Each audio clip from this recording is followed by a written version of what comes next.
should. I wonder if I should minimize it. Pop up this just to get it out of the way.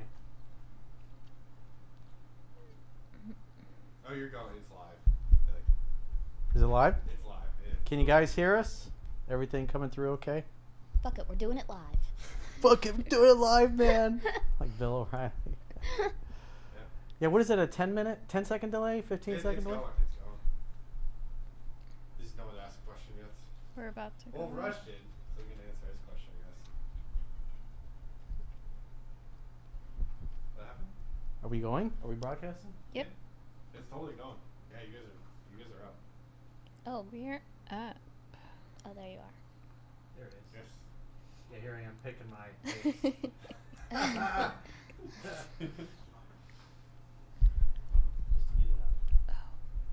Whoop, gotta mute speaker. All right, who's got, ladies, who's got the first question we're gonna tackle? Yes. Happy Friday, guys. Mr. King. From Ruch, R-U-C-H. 7 principles to get an ex back with a religious girl. She can't come to his place. Well, that's kind of vague. Maybe a little bit more detail. Are you in the Middle East? Are you Muslim? What's going on? Oh, she said she's waiting for marriage for sex in the second. Well, I don't see why she can't come over and have dinner. It just means you're not going to have sex. Maybe a little kissy poo. I don't know. It depends. Everybody's got, I've known dudes that do kissing and fooling around, but no penetration. Other guys only kissy poo and that's it until marriage. So, and then, some of my Muslim clients, the parents are involved. You got an arranged marriage type of situation. And so they're not really getting together other than kind of hanging out as a family. So, at the end of the day, you got to get together, and it's better if she comes to you for 7 principles to get an ex back. If she dumped you, she's got to fix it. She's got to earn another chance with you, not the other way around. That's why she comes to you. She submits to you. Next question. Okay, this is from Joe Niati. My ex left in January and got with her neighbor. They seem very happy, and she wants nothing to do with me. She blocked and unblocked me. I reached out, and a few weeks later, she told me to leave her alone.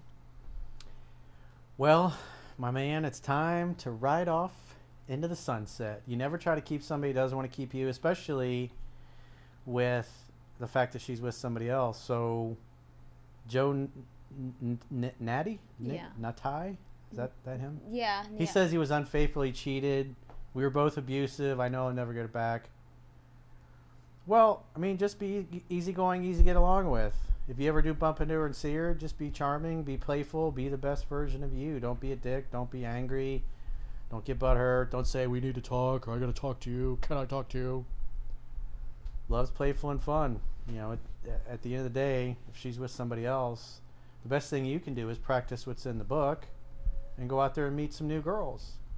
And then you get some other choices, some other options. You'll feel a little bit better about yourself. I see a really good one. Kiara said, my boyfriend watches porn of a girl he knew back in high school. I've told him it makes me insecure and I don't like it. He continues to do so. What should I do? Well, what are your choices? If he's not going to stop, if he doesn't see it as disrespectful, that's pretty clear. If it's somebody that he knew in high school, maybe he dated her. I don't know. Maybe he's turned on by it. But he's giving his sexual attention to another woman, somebody that he knew. Maybe they hooked up, maybe they didn't, maybe he wanted to. But if you're in a relationship, then it's just not a good way to go. I think that's really disrespectful. Yeah, so I'd be pissed. So her choices are to put up with it or to tell him to hit the bricks if he doesn't stop, because those are not the actions of somebody that wants to be loyal and faithful and give all of his presence and attention to one person. Mm-hmm. He's just kind of like, she's a booty call. He doesn't really give a shit what she thinks. Right. He's going to do what he wants. And if she wants a man who's loyal and faithful, well, then dates somebody that shares the same goals and values and displays it, because that guy's not.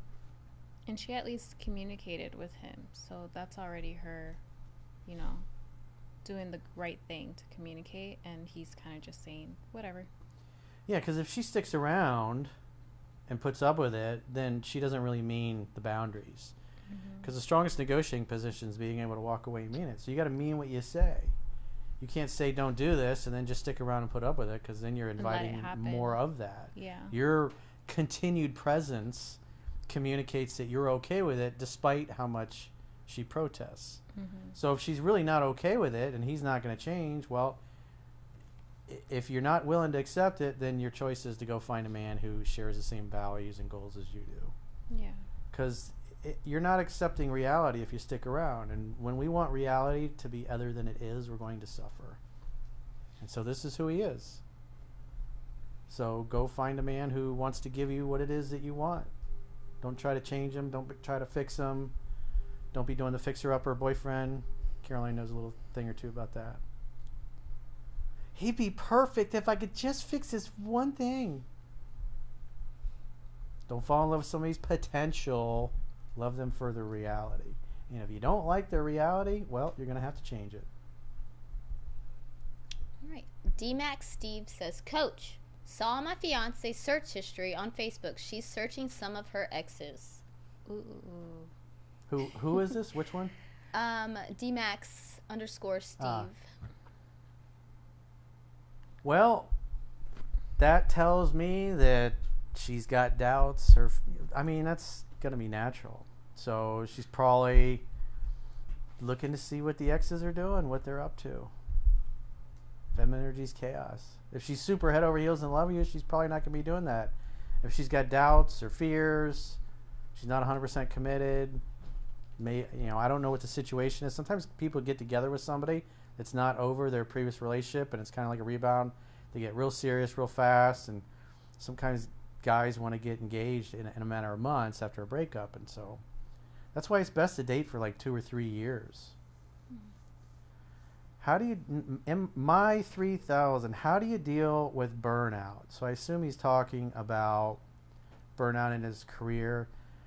If you feel burned out, you're probably working too much, and just taking a couple of days off to unplug and hang out at the beach and listen to the birds or the waves or the trees blowing, go sit in nature, and just take some time to be by yourself. You got to learn to have a good time by yourself. And if you're burned out, then it's best to take some time to do absolutely nothing at all. One of my favorite pastimes is doing nothing. Sitting out at the beach, relaxing, watching the boats go by, watching birds, just chilling out at a nice cafe with people that care about me and people watching and shooting the shit. It's like you got to relax, get away from work a little bit, take a day or two off to just do nothing. Turn the TV off, turn your phones off, play some good music. Some stringed instruments are really good. That's one of the things that Edgar Casey said in his readings, where stringed instruments are very good for helping you chill and relax and focus on being grateful.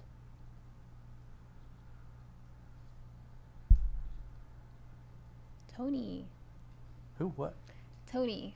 What do you got? He said, hi, how much time should we report built before asking her out? I usually ask her out 1 minute after meeting her with 99% rejection rate. That's terrible. Is he talking about in person or online? He did not say. It's probably online.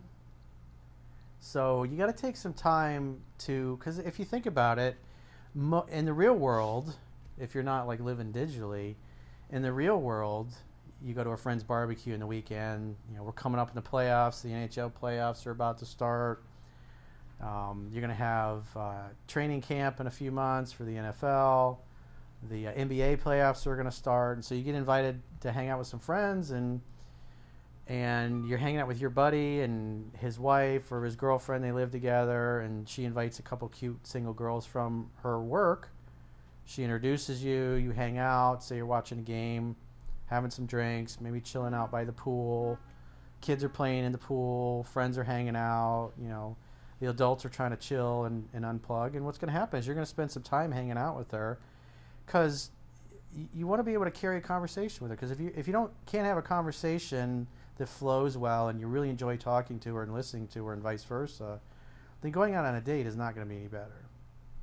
And so if you think about how to translate that to online, is that you should take some time to send several messages back and forth, just so you can kind of have a create some rapport, and then you move to the phone number and then get her on the phone and talk to her so you can hear her voice, see how a conversation goes. Ideally, if you can, do a FaceTime chat, and because then you can see her body language. Is she flexible? Does she look like her pictures? Does she do the things that you ask? And then if the conversation flows well, after talking for 10, 15 minutes max on the phone, then invite her out for a drink.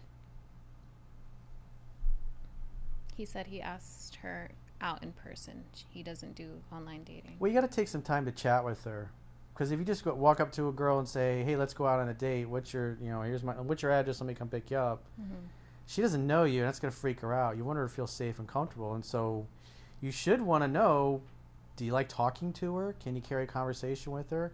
Because if it's not going to flow when you first meet, then it's not going to flow on a date. So that's what's beautiful about meeting women in person, is if she likes you, she'll be happy to talk to you. If she doesn't, her body language is going to be kind of facing, and she's going to be looking around like she's trying to escape or get away. So if she likes you, she'll be happy that came over. She'll start playing with her hair, laughing at your stupid jokes, touching your arm. And then after, maybe 5-10 minutes of talking, if it just flows well and you can tell she's glad you're there and wants you to stick around, it doesn't look like she's trying to escape, and then you can make her laugh, and she's asking you personal questions. I mean, all the things right out of the book. So if it seems there's interest there on her part, then ask her out. But don't do it within 60 seconds, unless you're just trying to get a phone number. Mm-hmm. So if you go over to a girl and you're like, "Hey, you're really cute. I really love to chat with you, but I'm in a rush. Let me grab your number, and I'll call you later or text you later." And just hand her your phone with the screen open. She'll go, "Okay." That happened to me this morning. Yeah? Yeah, when I was leaving for work. Well, coming to work. A guy saw me from a mile away. I was going down the stairs, and he was just like, "Hey." And I'm like, "Hi." And he came over. He was like, one second. I'm like, I'm running late. And then he was just like, "Oh, I just seen you around, and I thought you were really cute. Just wanted to give you a shout really quick." And I was like, "Okay." He didn't get your number? No. He didn't ask. I don't think I seemed interested. That's why, but he tried. Well, that tells me he's like low risk. He's like, "Oh, she lives in my complex. I'll probably see her again at the gym or Let something. me say hello to her. Then maybe in a week or two you'll see him again." But like catch up. Yeah. Yeah, it'll be kind of like serendipitous. Well, if you're one of those people, you think, "Well, you know what? If it's meant to be, I'll run into her like 2 more times. Yeah. And if I run into her again, and I got time to talk, we'll see how it goes." Yeah. Good thing. Yeah. So in that case, he came over to give her a compliment. Because one of the things I love that Zampirin says is so great. He says, beauty needs a witness. And so Caroline was walking around her building, and a guy saw her, and so he had to be a witness to her beauty. Mm-hmm. He gave her a compliment, and he's like, "See you later."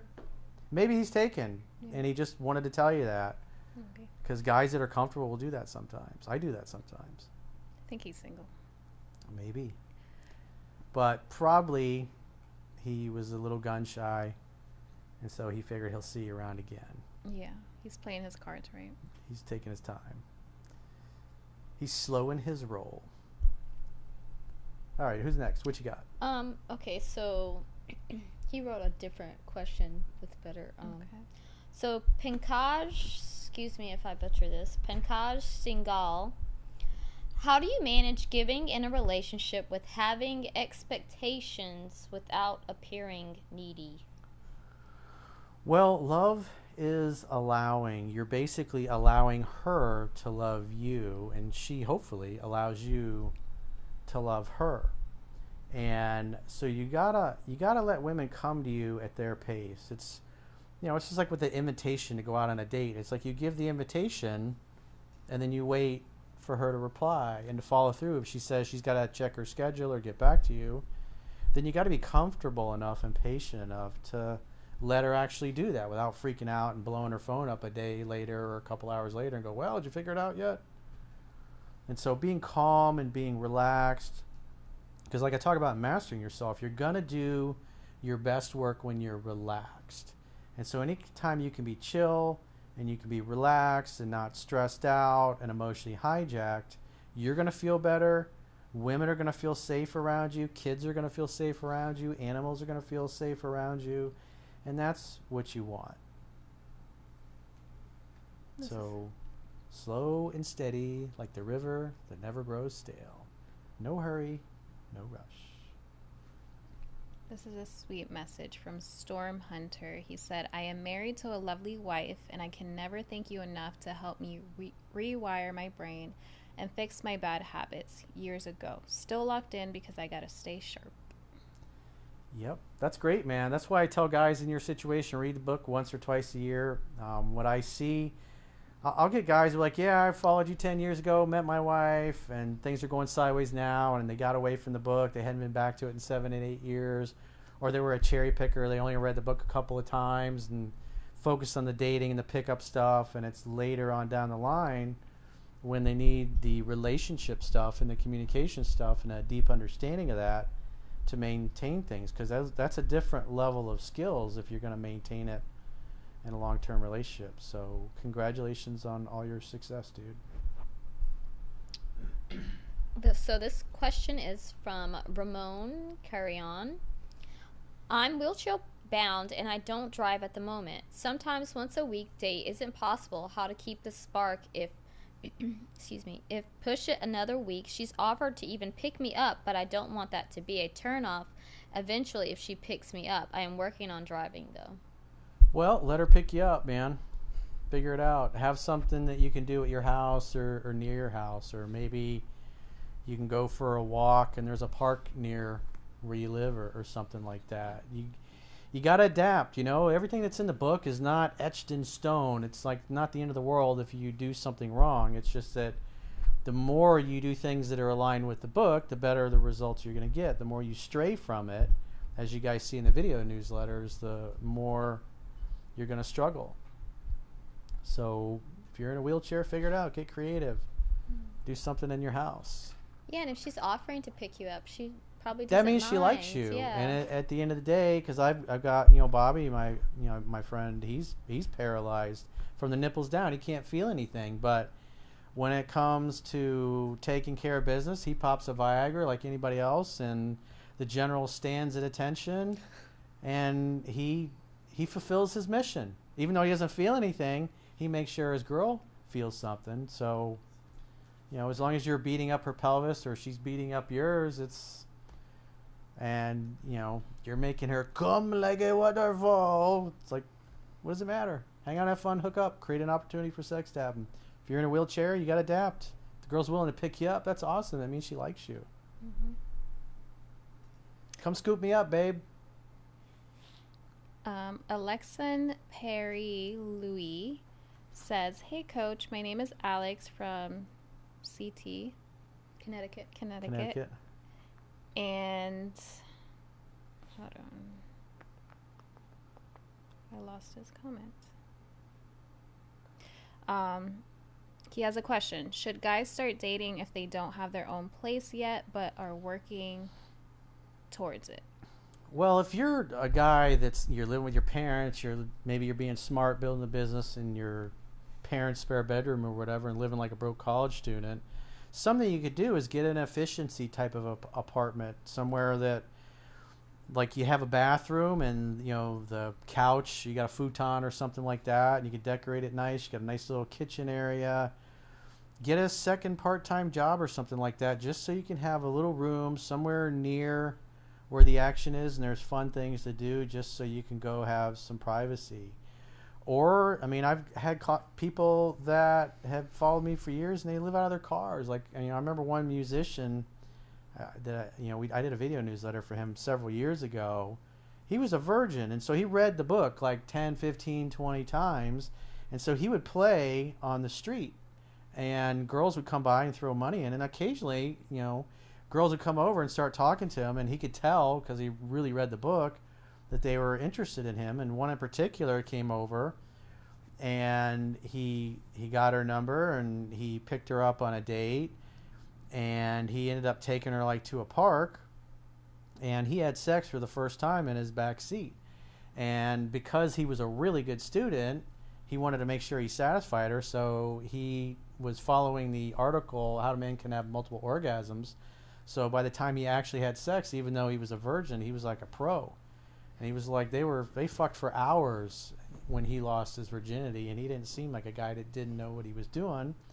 And she had a really great experience. So, you know, he hooked up in his car. He was living out of it. So you got to have some place for intimacy. I don't think you want to be, you know, like they do in San Francisco with, you know, see your hairy ass flopping in the air on the side of the road. And your parents probably wouldn't like that too much. But, you know, it's like, figure it out, man. Find a lake. You know, I had a client a couple months ago. I think it was a video newsletter I did.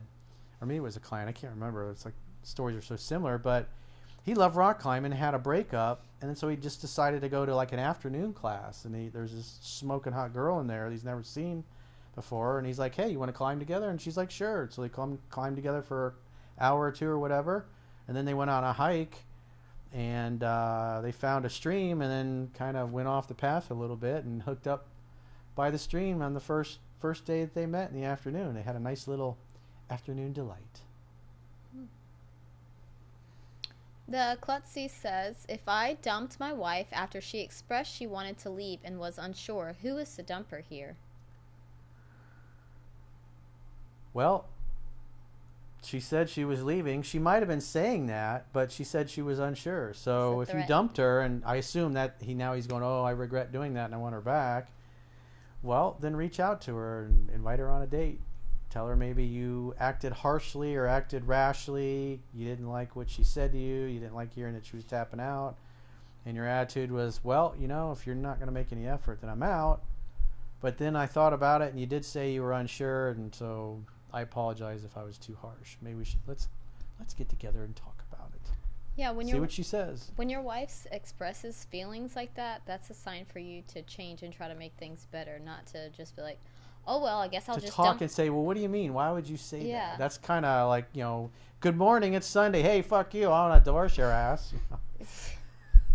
Well, good morning to you. Who pissed in your fucking Wheaties? So in that case, if you go back and then you want to get together and she's like, no, fuck you, I don't ever want to speak to you again. It's like, all right, well, I'm sorry you feel that way. Let me know if you change your mind. And then let her be. Can you stop grabbing the mic? Why? It's sounds. Is it making sounds? Yes. Hey, you guys enjoy that? That sounds really bad. Trying to blow out Chunky's eardrums. Ty, I think is Eugene.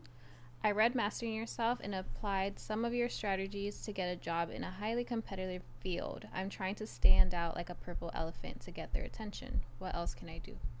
Well, I kind of go through that in detail in the book. There's also some videos I did years ago called How to Get Any Job You Want. What you need to do is you need to make a list of like 20 or 30 employers that you could potentially go work for, put a resume together, call each one of those companies up, and ask them who the person to speak to is or to send your resume to or whatever. And then send them all a resume, and you know, if like I discussed in Mastering Yourself, like I'll give you a couple examples. I was in the construction industry, and so I put the resume along with a cover letter in a hard cardboard plan tube that was, I don't know, probably maybe 36 inches long. It was for like small ones. And so I sent it to different general contractors. Either it was the HR person or the CEO of the company or the VP or one of the owners of the company, whatever it happened to be. And so they would get it because they're going to see that and go, oh, somebody sent me a plan for something. Let me see what this is. And they open it up, and then there's my resume. And they'll be thinking, well, that's a pretty clever way to send your resume in. And then you got to follow up with a phone call. And so you make a list. And even if they're not hiring today, maybe you follow up in 6 weeks, every 45 days, every 2 months with those employers, because somebody's always leaving or getting fired, or they get a new job and they need more help. People get promoted, people leave the company, people get hit by a bus, kidnapped by aliens, things happen. And so just because they're not hiring today doesn't mean they wouldn't potentially be hiring 4 months from now or 5 months from now. And so if you've got a handful of companies you really want to work at, then it's just a matter of waiting it out and staying in touch And ideally, if you can go in and meet people face to face, you get to know the secretaries firsthand. You know, make notes of the first name and last name of the people that you're talking to. So next time you call them, you can reiterate that and just continue to follow up. And because anybody in business, we like it when somebody's really hungry, because people that are hungry and continue to follow up and continue to check back, those are low maintenance employees. And because every company has people that you got to kind of kick in the ass to get them to do their job. And, you know, the A players, they just are like, tell me what I need to do, and they'll just do it. And so those kinds of people do things like that. They send their resume in a creative package, and then they follow with a phone call, or they go visit in person, because that shows that you got a lot of confidence. And we like that as employers. iTunes says, can you let the woman propose to you? If a woman wants you to marry her, who are you to say, no, you can't ask me that? It's like, why not? I mean, if you're a 3% man and a woman proposes, it's like, why not? If you're down, why not? In other words, if she gets on one knee, is that what you're saying? Yeah. That's really kind of how it should be if you think about it, right? Oh, no. She's submitting to you. Let's stop that. You're not going to get it down on one knee and propose to your man someday? Absolutely. No? He's got to do it? Yeah. What if he doesn't get down on one knee and he just asks you? What if you're having dinner and he gives you the ring in a And he's creative just like, way? Here, take this shit. What if you open up, you know, you get this dessert and it's like pudding, and then it's got like a spoon in it, and you go to pull it out and the whole thing comes out and it's actually fake, and then there's a ring attached to it. Then he gets up and gets on his knee. What if he doesn't? What if he's got a bad knee? Then use the other one. What if he doesn't believe a man should submit to a woman? What Because if in the he's Bible it says a woman is supposed to submit to the man, so isn't it a Mm-hmm. submissive act for him to get on one knee? I don't think so. It's like tying someone's shoe. So you want him to tie your shoes instead of propose? No, I want him to propose. I would What if you feel- really loved him and he didn't get down on one knee and he did something like that but didn't do the knee thing? I think Would you it still say yes if you loved him? Probably. What happens if you did a fake proposal and actually tied your shoes?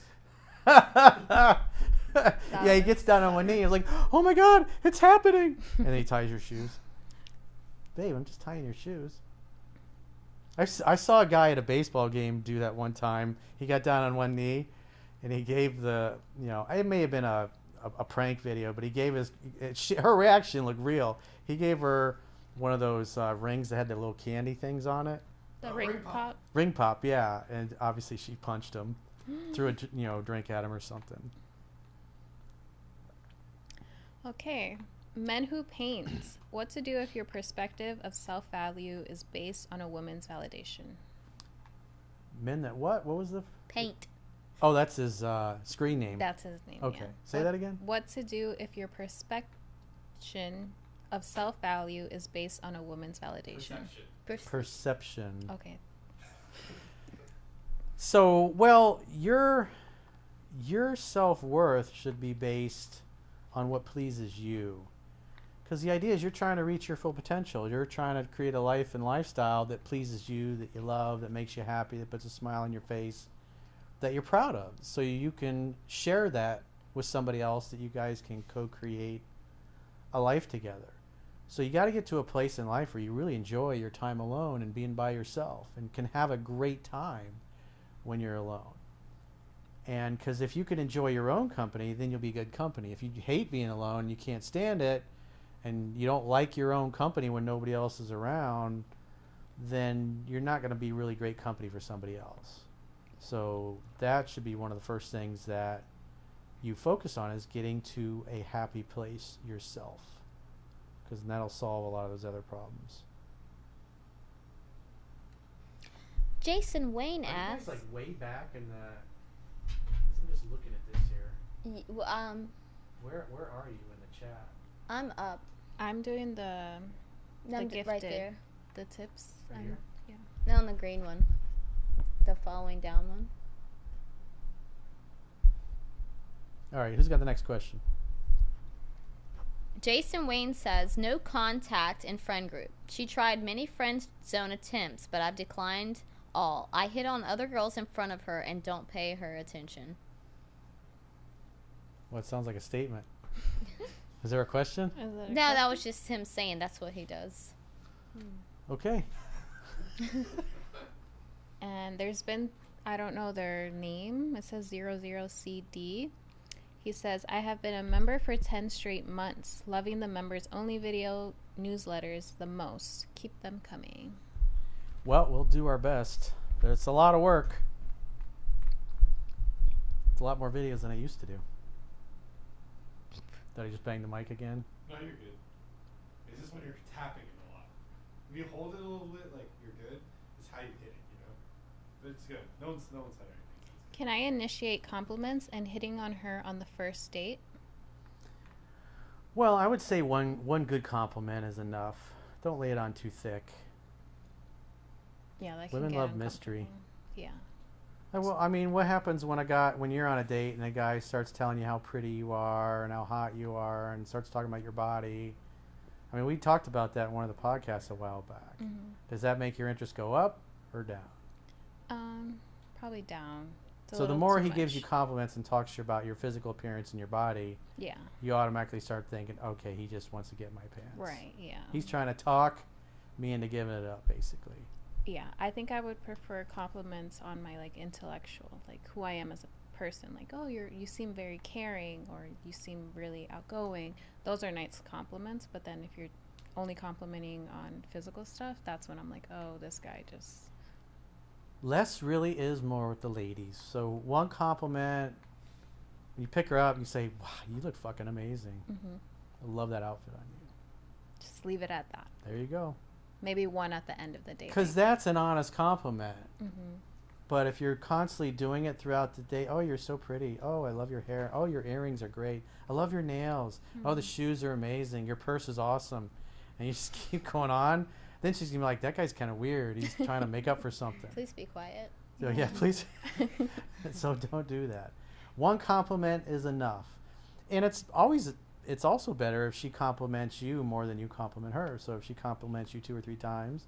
Because if a woman likes you, she's like, oh, that shirt looks really good on you. Or I like that color on you. They'll say things about that.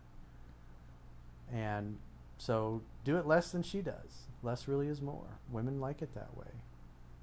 It's a scientific fact that women are more attracted to men whose feelings are unclear. So don't be too obvious. So this is from Alexander the Great. I decided not to go to my girlfriend's aunt's funeral, which was today. I should have went with her. How would you handle this? Stop Well, laughing. I don't go to funerals, especially people that I'm close to. I don't like that. I just rather remember them the last time I saw them. And that's like, my grandfather was like that. When he died, he's like, I want no funeral. He got cremated, and they did a like a Navy burial at sea type of thing service for him. And because he didn't want anybody fuss over him. And so you could just tell your girlfriend, it's like, honey, I love you, but I don't do well at funerals. If there's a party or something afterwards, I'm cool to hang out, but I'm not going to no funeral. I don't want to see somebody in the casket. I don't want to see somebody I love in the casket. It's like, I just don't do those things. So that's one of my little quirks. If you want to celebrate her life this coming weekend, we can go out and party, maybe invite some of your friends and family, and go do a celebration in your aunt's honor. Mm-hmm. But I don't want to be looking at a dead body or seeing a bunch of people crying. I always thought it was weird that everyone wears black. That's no fun. You should wear color. Make it like joyful. I don't know. Celebration of life. Yeah, that's what I'm They saying. moved on to a better place. It's a celebration. What does he say? See, I don't do Celebration. funerals. I can't do funerals, but we can do a party for her that we and people we love get together and have a good time and celebrate her life. Mm-hmm. I don't want to be miserable. She's dead. Yeah. Put some Wu-Tang on. Not Wu-Tang. Wu-Tang for life. Jason Wayne says, what is the best way to do no contact in a friend group? Unfortunately, I still want her to crack. We used to date. Change your schedule up. Show up late, show up early, leave early, bring a date, hang out. If you see her and you make eye contact, smile, and then wave to her, then go about your business. Don't go up to talk to her. Don't go out of your way to talk to her. Or you could skip some of the events altogether and go hang out with other people. But especially showing up with another girl, it's like, who cares? You're on a date. That'll get her. Exactly. Women, the attitude, if you read 3%, it has a magical impact It's like what's the word? It's what do you call it? Like a video game, like the when you get upgraded and like you get a superpower. Level up. Your ultimate You get like the ultimate weapon where you just Yeah. destroy all the bad guys. like What do you call it? super, an ultimate, It's kind of like it just gives you superpowers. You know, exactly. It's like God mode. A girl doesn't give a shit about you, and all of a sudden, she sees you with a really hot girl, or she hears about a bunch of people that saw you with a really hot girl. Her fucking attitude will do a 180, and she'll probably come up and ask you about it.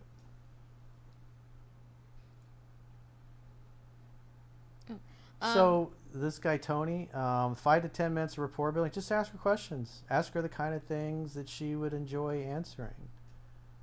Don't talk about her ex-boyfriends or the bad relationships or the fact that her dog got run over by a car or something. Just talk about positive things. You know, what do you love to do for fun? If you really like the girl, it should be easy to come up with things that you want to know about. And if you can't come up with anything that you want to know about her, then why are you talking to her in the first place? Stefan Aldeco says, my girlfriend wants to have an open relationship with me as her primary. With him as her primary. Do I grow past jealousy or move on and protect my peace?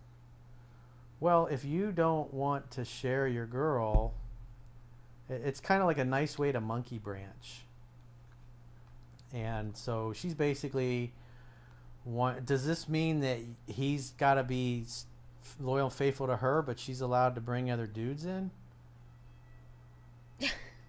It's like, you know, so if you're not down with it, you're like, yeah, that dog won't hunt. I'm not into that. Just say no, thank you. Yeah, imagine if he asked her that question, how the roles would be That just tells me reversed. she's not satisfied or not really that into him. That's why she wants some other dick. Or maybe she wants a fur burger for the rug muncher.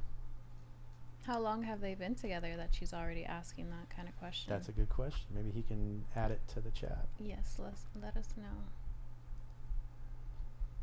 That dog won't hunt. Need a shirt on that, Robert Avila says.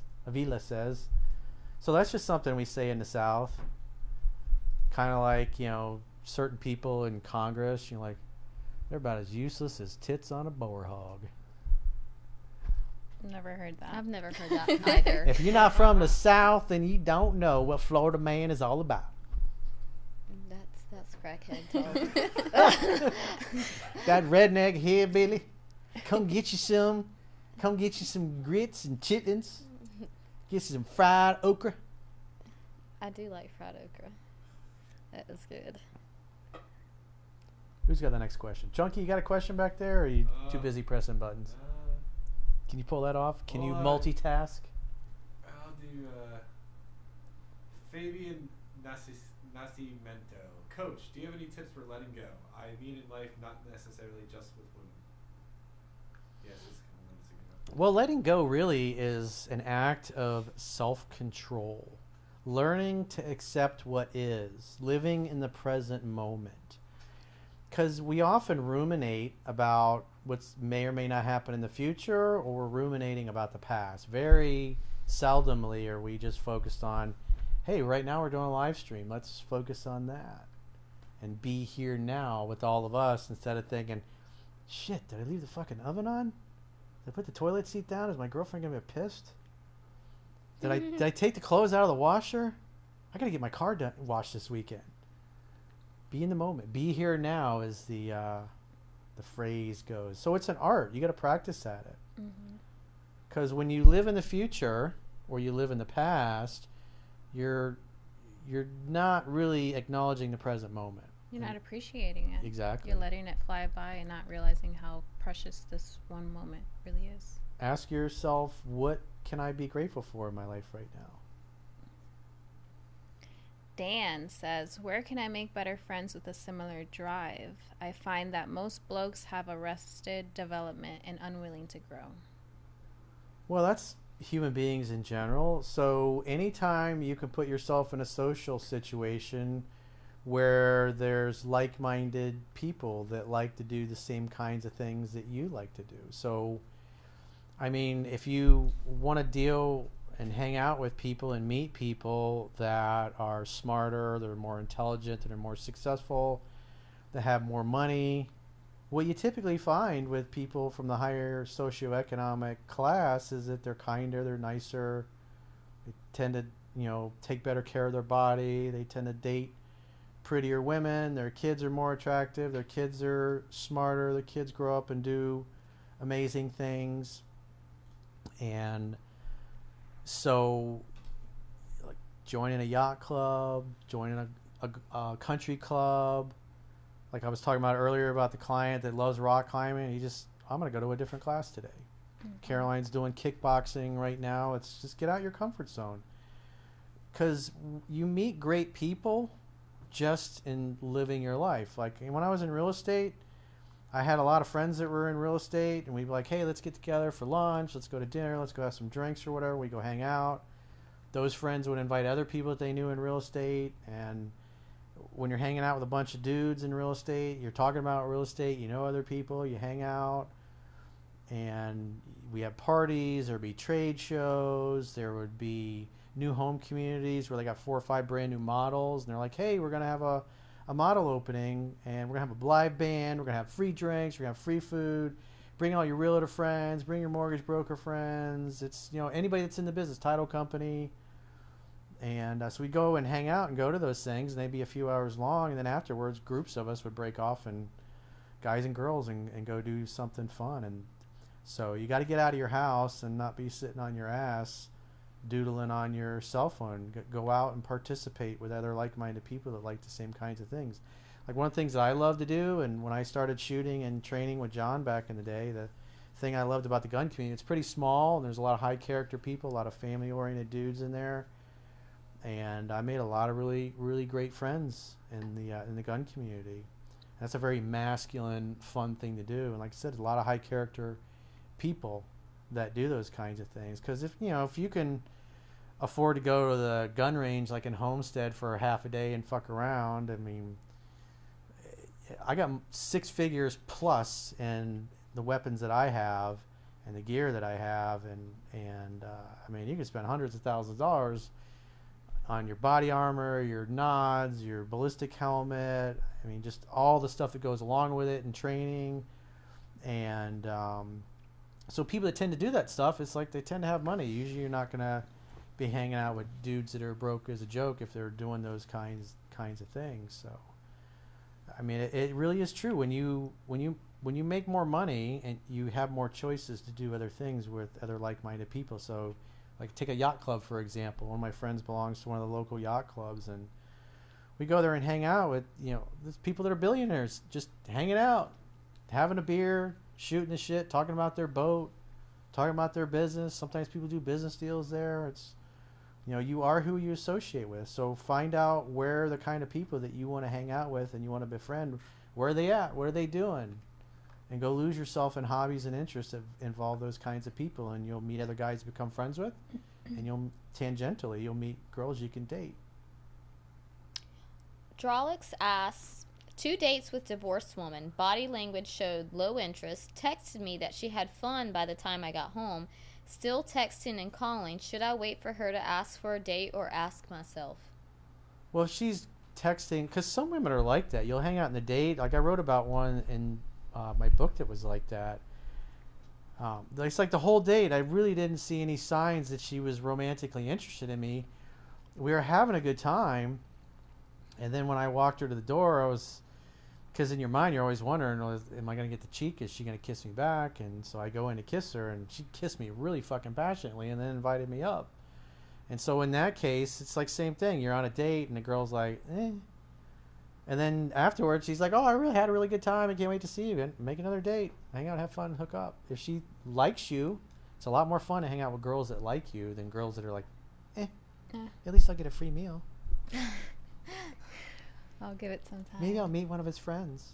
There was a girl on Instagram, and she goes to on a date once a week, and she doesn't have an apartment. She just she's a couch surfer, professional dater, and she never pays for food, and she just goes on dates like every day.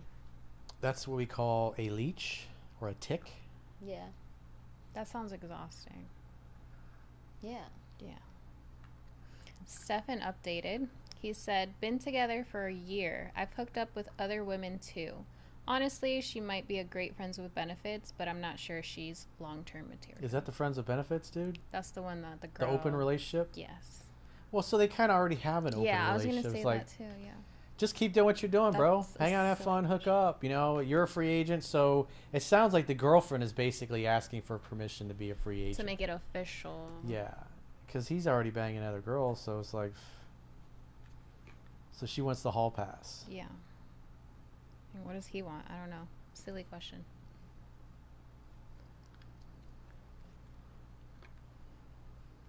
Paul Lynch says, hey, Corey, in your experience, what's the single most common mistake people make when applying your 3% man principles to build attraction and maintain healthy relationships? Well, I'd say the single biggest thing, because I say it all the time, is people don't read the fucking book. I mean, this stuff's in here. Guys really struggle. A lot of guys get to like maybe 4 or 5 reads, and by that point they're getting laid all the time, and they're meeting women left and right, and they're just like, 10 to 15 times was... I don't need to read this 10 to 15 times. And so it's not until down the road in a longer term relationship that things go sideways, and just kind of getting away from the book. Because whatever you observe, you participate in. So if you stop reading the book, and, you know, because whatever you focus on is going to expand. And if you stop focusing on the book, it's just going to kind of fade away. And if all you're doing is watching TV and going to movies, you're getting re-brainwashed to think in dysfunctional ways and to adopt dysfunctional archetypes of how you show up in a relationship. And the thing I see across the board, guys always tell me that, you know, how they got away from the book is that when they get back into it, sometimes many years later, 7, 8 years after the fact, 5 years after the fact, 3 years after the fact, they're kicking themselves because they cannot believe how completely far away from the book they got. Their game was tight when they met the girl. But when they don't go back to it for 4 or 5 years and all they're doing is watching TV and movies, they literally fall back asleep and they go right back and do all the same old behaviors, whining about not getting enough sex and all kinds of stupid things that they should know better to do.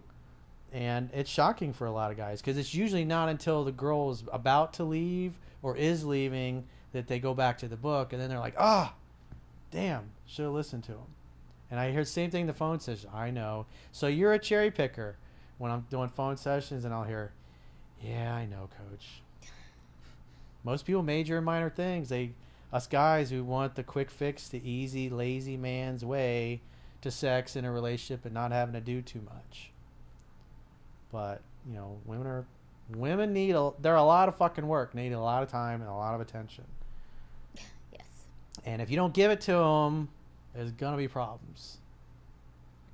So, Unleashed Killer asks, my girlfriend gets upset when we are at a restaurant and waitresses are checking me out whenever we leave. She sometimes cries and finds it disrespectful when girls look at me, but also apologizes. Just say, babe, you hit the handsome man lottery. Look at this hunk of masculine meat that no matter how many beautiful ladies check me out, you know, and you can sleep tight at night knowing that I'm going home with you. Yeah, she's really insecure. Yes, definitely. Yeah. And maybe you could say also, if it gets really super annoying, because I know women like that you gotta say, look, babe, I love you, but this is your issue. You're really insecure about this, and it's kind of driving me nuts. Maybe you should go talk to a therapist about it, but I'm a loyal and faithful dude. I've never cheated on anybody, and so you need to stop giving me a hard time and causing drama about it, because it's not nice, it's not loving, it shows you don't trust me, and I don't appreciate that. I haven't done anything to give you any reason not to trust me, so I don't want to hear about it anymore. If you're insecure about a girl or whatever, it's like, keep it to yourself, tell it to your therapist. I don't want to deal with it. I want to have a good time when we hang out, and you need to be respectful, because it's not very loving to, in essence, always presuppose I'm doing something wrong or some other chick's going to basically be able to come and steal me. That sounds like she's got something deeper than that. I think that's a daddy thing because it says that she cries afterwards. Yeah, she didn't get enough strokes as a kid. I had a girlfriend when I was younger do that, and I told her that it needed to stop, that I was loyal and faithful, because she was always going, you know, so and so's wife she was hitting on you and you were encouraging it. I was like, what are you talking about? It's just being nice. And I just sat her down. I said, I don't ever bring this shit up again. I don't want to hear it anymore. This is your issue. You deal with it. And to her credit, she never ever brought it up once again. It's funny because the guy that I went out with to like a gym thing, apparently the girl was being friendly or a little friendly with him. I didn't even notice, but he brought it up to me. He was like, did you notice that girl was being super friendly with me? I'm like, really? And apparently I went to the bathroom. That's because you gave him social proof. What do you mean by that? Well, you're together with him at the gym, and so she looks at you and then looks at him and is like, huh, if he can get a girl like that, he must be something special. Yeah. It's little switch flips in y'all's brain. But apparently I went to the bathroom, and he said that she started talking to him a lot more. And then when I came out, I guess she stopped. She scurried away. And I was just like, oh, okay. That's what we were talking about yesterday in the 3% podcast. Yeah. But I'm like, I'm not insecure. I'm like, cool. You're hot. It's nice. But he became more attractive because if he'd have just gone in there by himself, she might not have even come over to him. But the fact that you were there with him. Because every guy has had this experience. When they're single, it seems like there's like a pussy embargo. There's nobody around. It's like, where are all these girls? And then as soon as they get a girlfriend, it's that kind of shit's constantly happening. And it's just because that's the way women are. And the hotter your girlfriend is, and the other beautiful women see that, they're very competitive. And she didn't care that you were with this guy. Her attitude was like, screw her. I'm so much hotter than that girl. It's like, what's he doing with her? I'm better than her. That's just kind of the way they think. And so she smiles at Caroline's face, but as soon as Caroline leaves for a second, she's really trying to work her date. Yeah. If you can take him, you can have him.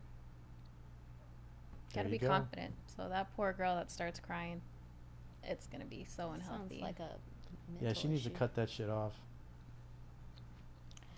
Danny asks, hey Corey, why does my ex, the dumper, who is seeing someone, continue to reach out to me after 7 months? She even messaged me through a dating app, then unmatched me straight after. Toxic? Sounds like she's kind of thirsty. Yeah. Who dumped who? Did he dump her? Or She's the dumper. Yeah, well, she's obviously not so happy and content with whoever she's with now. I guess the rebound didn't turn out to be so great after all. The grass was not greener on the other side. Yeah, so she's kind of trying to monkey branch back to him if she's not happy of her decision that she made.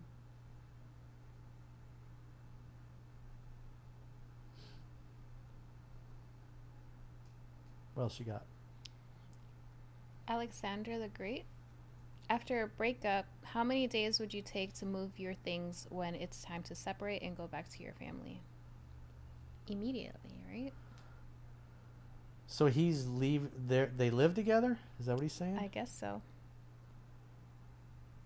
Well, I mean, it depends on your situation. Do you own a house together? I mean, if it's your house, because a lot of times guys get dumped and they don't want to get dumped, and then the woman's like, well, you should move out, especially they got kids or whatever. It's like, number one, I don't want to break up. Number two, this is my house. And number three, if you don't want to be here, then you can tell our kids and explain to them why you're leaving and you want to break the family up. Because, as far as I'm concerned, I'm here.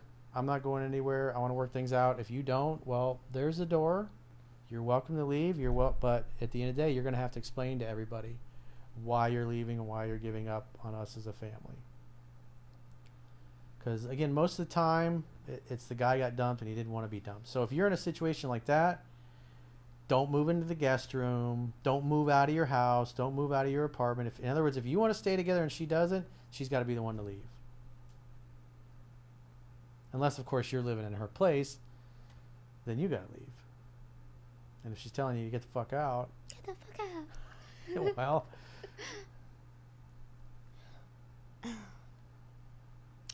Tigers9596 asks, I'm in my early 20s. How can I turn a longtime friend into a friends with benefits? Well, hang out. Have fun when you're hanging out. And if you're hanging out and she's playing with her hair and she's touching your arm and she's punching you playfully, and you are seeing the signs that are in the book that she's ready to be touched, you can use a kiss test on her. If you look at her lips during the kiss test and she looks at your lips, well, kiss her then and make out. Making out leads to heavy petting, and then you can just simply go, hey, why don't we get her and go back to my place and pop a bottle of champagne, or let's open a bottle of wine, or let's hop in the jacuzzi, or let's pop a movie in and make some popcorn and have a glass of wine. Move the venue to the next place. So you don't have to risk anything. If you've known her for a long time, just hang out with her. You treat her like any other woman that you're on a date with. And when you're looking for the signs that she's physically attracted and into you, and the final test can be the kiss test, it's, you know, again, if the kiss test says that she wants to kiss you, then fucking kiss her. There you go. Let's put on a movie and not watch it. I like that. That's a good line. You guys should steal that. Oris N says that he's talking to a girl that is getting involved in the military and he's afraid. What should he do? Well, women in the military is one of the top 5 careers that people cheat in.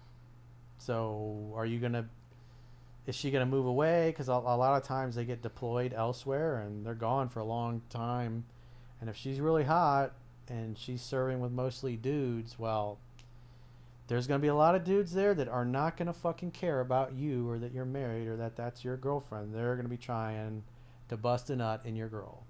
And so you just have to decide whether or not that, I mean, it doesn't mean that there aren't loyal and faithful women that go into the military, but if you're just starting a date and she's going into the military, you got to understand that that's what you're going to be dealing with. You might not see your girl for 6 to 12 months if she's deployed in a base overseas somewhere.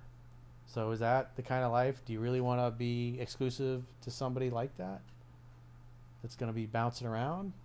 Yeah. Unless, of course, you're going to be together and then she gets deployed somewhere and then you're going to go with her. Do you think it's a masculine thing for girls to go to the military, or no? Oh, that's a good question. Well, a lot of women do. And typically, because that is masculine energy, is going to the military. Mm-hmm. Just like, you know, a musician writing a song is feminine energy because that's the creative force. But being in the military, you go there to kill your nation's enemies. That's what you're there. You're taught and trained to murder bad people for a living. Should you stay wary of military people or no? Well, character's destiny. It depends on. Again, if you're going to get involved with somebody that's in the military, especially if she just went in, I mean, she's going to get deployed at some point. We got how many bases? A couple thousand bases around the world? 800 bases or something like that? 745, I think, is how many military bases we have. So there's a good chance that she's going to be somewhere else. And so is that the kind of lifestyle you really want? You got to think about those things. Do you really want to be in a relationship or be married to a woman that's, you know, in Japan for 6 months or 12 months or on a submarine with a bunch of horny dudes? If you want to have family and kids and all that stuff, that's pretty hard to do.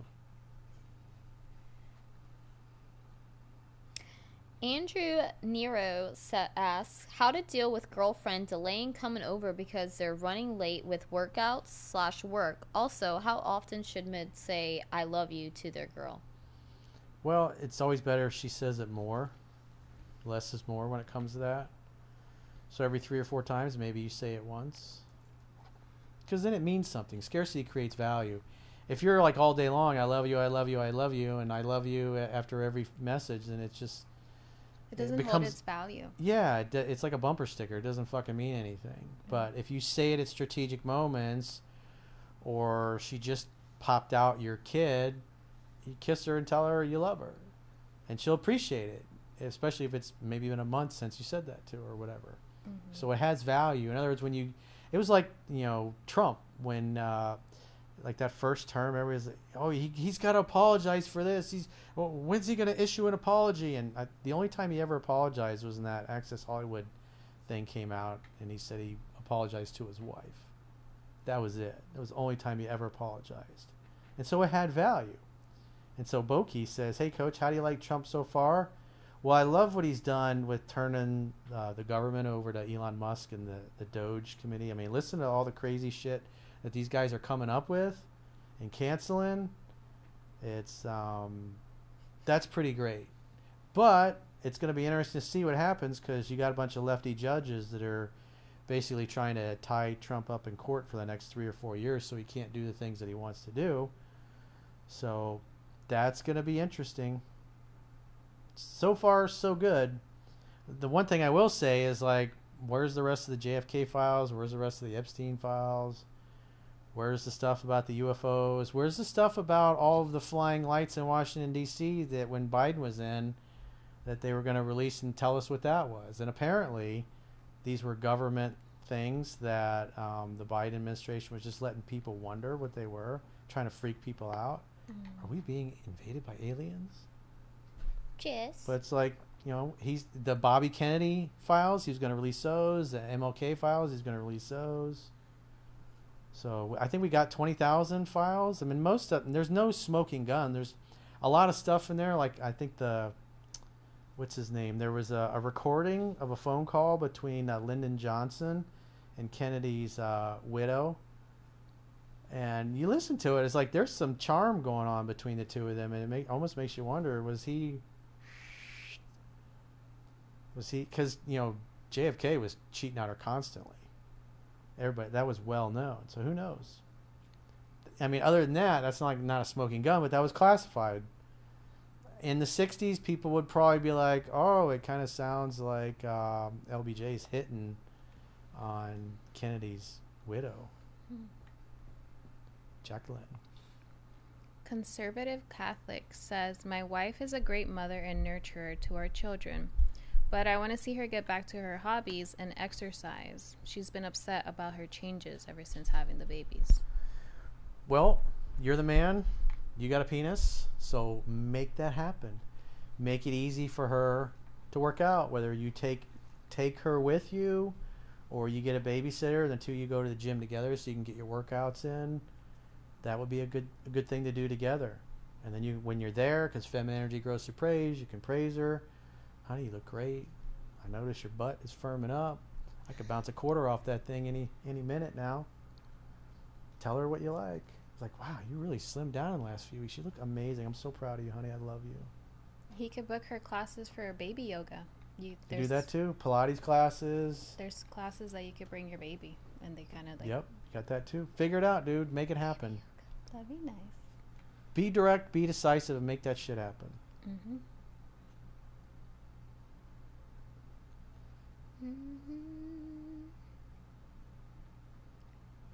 Okay, Kada. So that's Ron. Is that the one? The top one there? The yellow one, yeah. Right. Kada. What's he say? Oh, Kada. Yes. Says, I broke up with my girlfriend due to constant arguments and her refusal to take accountability. I contacted her, hoping for a resolution. She refused. I wished her well, and I walked away. Any advice? The strongest negotiating position is being able to walk away and mean it. And if she refused accountability, well, you can't solve problems unless you can talk openly and honestly about them. And it doesn't sound like she was willing to be honest and open or take any accountability. And if you're trying to resolve your differences, you really can't solve them unless she acknowledges it, and it doesn't sound like she wants to. So there's not a lot you can do at that point. And so you walked away, and the strongest negotiating position is being able to walk away and mean it. So now you're in the meaning it phase.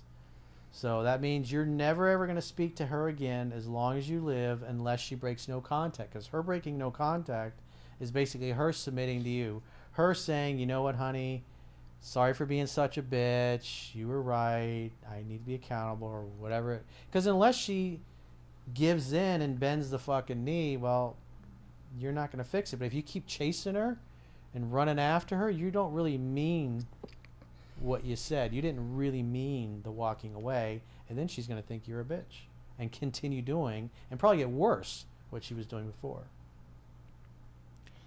Saba MD Or Sabi MD asks, "Hey coach, how do you set a boundary without coming off as upset, uncentered, or perturbed, i.e., canceling dates last minute?" Well, if a girl cancels a date on you at the last minute and doesn't offer a reschedule, then you're just not going to ask her out again because she just wasted your fucking time. When a girl cancels like an hour before, it just means her interest is low. She doesn't respect you. She doesn't respect your time, and she don't really give a fuck about you. So if you don't value or respect your time, nobody else will either. And so if a woman has canceled on you and never brought up a reschedule, then you're never going to ask her out again, even if she continues contacting you. The only way you'll go out with her again is if she brings up getting together when she continues to contact you first. So, because after she's canceled an hour before, and then 3 days later she wants to chit chat, I'll send a few messages back and forth, and you just say, "Hey, I got to run. I'll talk to you later," and just leave the conversation. In other words, if she calls you, you'll talk for a few minutes. She's like, "Hey, it was great hearing from you. I got to run. I'll talk to you later," and you just keep leaving the conversation because she disrespected your time, and so you're not going to give her the opportunity to waste any of your time. She actually has to bring up getting together and seeing you before you'll do that. And if she does bring it up, and then I would invite her over to make dinner at your place, and as long as you hang out, have fun, and hook up, then again, I wait to hear from her, invite her over, just follow what's in 7 Principles to Get an Ex Back in that case, make her come to your house 3 dates in a row. And if she does that, and then, because probably if the girl's canceling dates and he was seeing her for a while, he's probably calling too much, he's texting too much, pursuing too much. And I've kind of noticed that the last few weeks with the video newsletters is I've just seen a string of guys that are, and even my phone sessions, it's kind of weird how that stuff goes in cycles. I'm seeing a lot of guys just calling and texting too much. Like one of the guys from the video newsletter yesterday, he's read the book 5 times. 40%. And he's doing 40% pursuing. And then the girl dumped him. And the week before she dumped him, she told one of his friends when they were together that he was a keeper, and also told him that he was the best sex she ever had. And then a week later, she basically says that there's not enough romance and they feel like an old married couple. And so what is this guy doing? Every week, because he's 60 and she's 65, if I remember right, and they're expats living in Mexico, every week this is what they do. Twice a week, they do salsa, and once a week, they Netflix and chill. Every fucking week, it's the same thing. So that's obviously why she's saying that if they feel like an old married couple, because he does the same 3 dates every week. And he's pursuing her 40%. So, and more than likely, he's probably pursuing her even more than that, because when I looked at what she was doing, he basically elicited platonic feelings in her. And when it's 50-50 pursuing, it doesn't, across the board heterosexual relationships, across the board gay relationships, across the board lesbian relationships, when it's 50-50, the masculine one is going to get friend zoned. It's inevitable. Did you read this one? You got to let women come to you at their pace. Never want to do more than 20 to 30% of the calling, texting, pursuing, and most women, the normal healthy ones, will let you get away with 95 to 100% of it. Because again, she's going to be calling, texting, FaceTiming 2-3 times a day, every day. She's always going to be in contact. There's just no reason when your relationship gets to that stage to even reach out. It'll be counterproductive.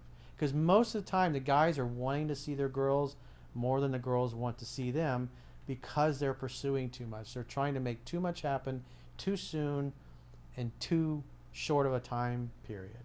And I would assume probably Caroline, especially, you notice that with just men in general, they're in a rush for everything. They're in a rush to kiss. They're in a rush to hook up. They're in a rush to get into a relationship. They're in a rush to talk to you. They're in a rush to get together. Yeah. Way faster than you're comfortable. Yeah. It's like they're on a time limit, time bomb or something. Like the end. Time The world's gonna end tomorrow or something. Yeah. It's like, no, relax. I'll be here as long as you act right. Yeah, see, that's the key, is that most guys are trying to make things happen too quickly. And when the girl is just kind of like, hey, I'm not sure my schedule, then they become a little bit more forceful. And then it comes off as kind of smothering and a little controlling. And then what's going to happen is then you're going to really get squirrely and flaky type of behavior from the girl. She's not going to feel safe with you because you're not calm. And masculinity is calm. And a guy that's upset and butthurt is going to not make her feel safe. She's not going to feel safe being alone with them. Yeah. Because those are the guys that don't have any self-control. The guys that don't have self-control are the ones that are dangerous. Mm-hmm. And that's why they scare women away. It gets draining. We need some time away from each other to miss each other. Yes. So you got to go slower than the girl. And, you know, as Caroline was just saying, overwhelming majority of guys are trying to go way faster than she is. Mm-hmm. So it's hard for guys because, again, purpose, drive, mission, succeeding, accomplishing, breaking through barriers is all masculine energy. And so we're used to, in our careers, doing something to make things happen. But when it comes to women, trying to make her like you more will totally backfire and blow up in your face. Mm-hmm. You have to let her come to you to the point where she gets a little frustrated that you're kind of going too slow. You're not seeing her as much as she would like. You're not available as much as she would like. Your dates are not as long as she would like. She'd like to see you more than you're able to see her. Not that you withhold these things, but you let her do most of the speeding up of that. And if you follow what's in the book, as the weeks go by, you'll notice that she'll be the one to speed the courtship up. She'll be the one to call you more, to text you more, or say, hey, I'm in the area, can I stop by? You'll get those kinds of things, because that's what girls do. They literally will not fucking leave you alone. They'll be obsessed about you. They'll come over, oh, look, I got a plant for your table, or oh, look, I got some new sheets for your bed. Let's put these on, or oh, I got you a new shirt. I want to see what you look like in it. And, they just come up with reasons to be near you, and that happens automatically if you apply what's in the book. It's really easy that way.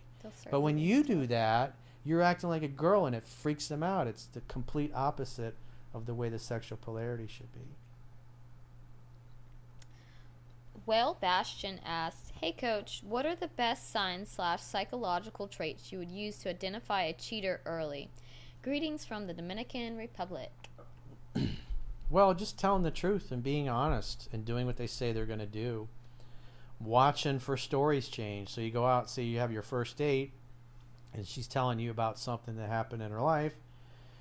And then maybe 3 or 4 weeks from now, you're on another date, and you've had 4 or 5 dates, and she starts talking about that same event. And then now you notice the details are completely different. Things like that. Are her parents loyal and faithful? Were they loyal and faithful? Did she ever cheat on anybody that she was with? Has she ever been cheated on? It's like these things will come out. Good people that are loyal and faithful are going to behave that way. People that are not, they're going to be out clubbing all night. They're going to be constantly giving out their phone number to other dudes. You'll see them with their phone face down all the time, like they're trying to hide something. The phone will ring, and they'll pick up the phone, and they'll go out of the room. Oh, who you were talking to? Oh, it was just a friend. And they won't really tell you anything about it. There'll just be weird behavior like that. Or get defensive easily, too. Yeah. Like, what? I can't answer the phone outside? Like, you're so controlling. Yeah. Going on girls' trips to Miami, or what's the other Dubai. Or Ibiza. Ibiza. She's married or in a relationship with you, and yet every girl she's going with, they're all single.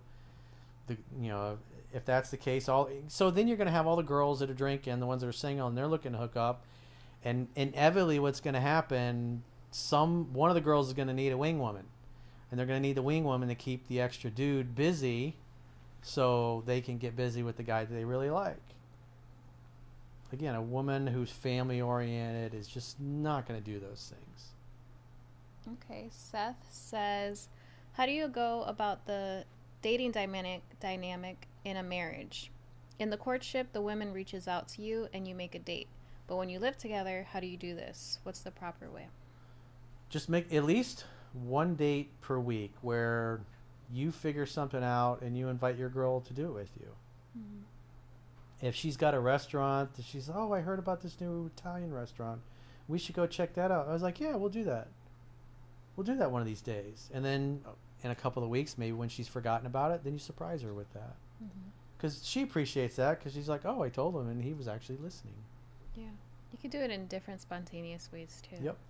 And do different things. Don't be doing what the guy from the video newsletter who should know better, who was doing 2 salsa dance events a week and one Netflix and chill, and it's just literally it's Groundhog Day every week.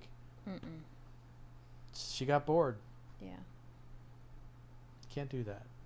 That just shows you're lazy. You don't give a fuck. It doesn't. It dries a woman up. She doesn't like it. I like guys who can get creative with things, like think out of the box, something new. Like the Lego at Target, the Lego plant. Yes. He said I think in that newsletter they said that they lived in Mexico. Isn't Mexico pretty much, it's nice and warm for the most part all year round? He said there's a lot of expats. He says mostly women. They're like 65 and up. So they've moved there because their money goes a lot further. Yeah, I mean, they could go outside horseback and they're getting a riding, little Don Juan, Don Julio. riding donkeys or whatever. I don't know. I mean, I'm sure there's so much stuff to do in Mexico, like outside if you like doing stuff besides Yeah, it's salsa nice areas. dancer. They're just like, any nice city in the United States. As long as you're not like in Tijuana. Well, there's certain places that are just dangerous. So. The Klutsky asks, I divorced my wife after I found out she cheated, which I now regret. I told her dad about it, and because of that, she says there is no chance of reconciliation. Do you think that that's just an excuse? Bro, she cheated on you. If you take her back, she'll do it again. It's like, have some fucking self-respect. And if you told her father, well, that's a good thing, because her dad should know what a fucking shitty job he did of raising his daughter, because that's a poor reflection on him, that his daughter goes and cheats on her husband and it ends the marriage. So you shouldn't feel any fucking remorse, because those are the kinds of things, if she really loves her dad and admires him and respects him and looks up to him, she's not going to like him being displeased with his daughter wrecking her marriage because she cheated. She probably told him a different story too. Yeah. So, he knows his daughter's a liar and a cheater. And the best thing you can do, really, for her is to never, ever fucking take her back, even if she begs you for it. Because, again, if you do, you're a chump, and she'll just do it to you again when it pleases her. You're not gonna change her. That's all on daddy. Her daddy. Who's got the next question? This is from Robert Halota. Hi, I struggle to maintain friendships despite being friendly and reaching out. People don't respond and it just ends. Am I meeting the wrong people or is it just me? Well, you got to have similar goals, similar values, similar interests. And when you meet a good friend, it's like the conversation flows. You genuinely enjoy hanging out and listening to them, and they genuinely enjoy hanging out and listening to you. And it doesn't happen very often where you meet somebody you really click with. And so that's why you should lose yourself in your hobbies, your interests, and join clubs or organizations where there's other people that are there doing the kinds of things that you love and enjoy doing. I don't know, like my dad, when he got his first yacht, the company that he bought his yacht from did these trips where they would go to the Abacos, they go to the Bahamas, they go to the different islands and stuff like that. And he met a lot of people that were around his age, met some famous people that got yachts. And so they would go to the islands and there'd be 30 or 40 different yachts. And so they would pull into port. Everybody would, have the same dockage and stuff because they would arrange all that stuff together and just hang out and get to know each other and have drinks and have food together, explore the islands together. And some of their closest friends are, even to this day, even though some of them don't have their yachts anymore, they met in this yachting club. So just something simple like that. I mean, they didn't know anybody in there other than themselves, and then obviously my aunt and uncle with them, and so they both made a ton of friends in that, just because they all love boating. My dad grew up, and he had a marina. His they grew up teaching water skiing, and this was, back in Pompano Beach, Florida, before all the seawalls were in, and the water was crystal clear. You could see all the way down to the bottom. There were dolphins swimming there. There's fish swimming there. It was just beautiful before it got all built up. So go mingle with other people. Delwoda says, what's the best way to apologize to your girlfriend about something that you did that hurt her without realizing it until she brought it up. I'm taking accountability and I want to communicate that. Well, typically, if you did something and you were wrong and you fucked up, or maybe the way things came across because of the way you said it or the tone of your voice, maybe you were pissed off, and she tells you, "Oh, this really hurt me when you did this. It made me feel like you didn't care and you didn't love me or you hated me or whatever it happens to be." He's like, "Oh, babe, I'm sorry." Well, I didn't, I'm sorry that what I did made you feel that way, but that was not my intent. I wonder what he did. Yeah. What It did would you help do? if he revealed what he did. Yes, what did you do? Andrew Nero says, should a guy ever do the following in front of his girl? Vent after a bad day, visibly get angry with bad drivers or politics, or should you just be 100% stoic? Well, before we should go through those one-on-one, but you got to think in terms of if what you're about to say or do in front of your girl is going to be masculine, it's going to make you look attractive, like you have your shit together, that you're calm, you're cool, you're collected. If something bad happened, you want to, it's like, oh man, this bad thing happened at work, but by the end of the day, we got it all resolved and fixed. But it sure was stressful. But it was an interesting problem to have. In other words, if you're going to say something, have a problem or a challenge, but how you fixed it or how you solved it. Don't be, oh my God, I think I'm going to go out of business. I don't know. Oh man, I just lent this guy $50,000 and, I took a loan against my stocks and now my margin's going to get called. We may lose the house and, oh God, I'm so worried. And it's like, I'm freaked out. I don't know what to do. And you don't want to do things like that. Go share that with your guy friends or your therapist. Don't freak your girl out. Because then you're going to put her into a masculine state because you just basically showed up and showed that you weren't calm. And so the first one was what? Venting? Venting after a bad day. Yeah, I probably wouldn't do that. Don't be a whinge bag, as Katie would say. Don't vent to her. Don't treat her like your mommy or your therapist. It's like, because when you get home, you should be glad to see your girl.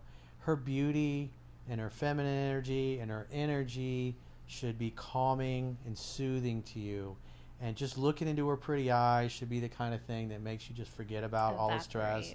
Because she's smiling and she jumps into your arms and wraps her legs around you. It's like when that happens, it's like, and she's like, babe, how was your day? It's like, it was a fucking pain in the ass, but man, it sure is good to see your pretty eyes. I'm so glad to be home. How was your day, babe? And then turn it around and ask her a question. I've just been waiting for you. Dinner's almost ready. You're going to love it. I made your favorite.